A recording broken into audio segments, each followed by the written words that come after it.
सम्मान हेतु प्रतिज्ञा करूअछि कि मु मोर दैनन्दिन जीवन रे अधिकरु अधिक भारतीय उत्पाद व्यवहार करबाकू चेष्टा करिबी एवं अन्य देशरू आमदानी हेउथुबा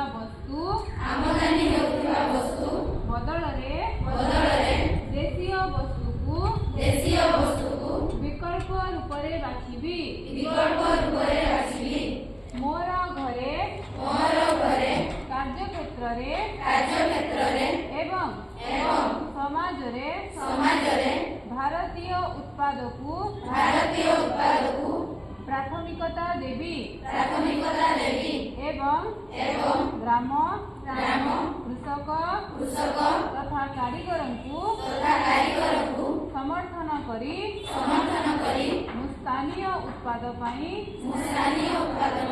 प्राथमिकता देवी मु युवपीढ़ी एवं पिलामानंकु स्वदेशी ग्रहण करिबाकू उत्साहित करिबी।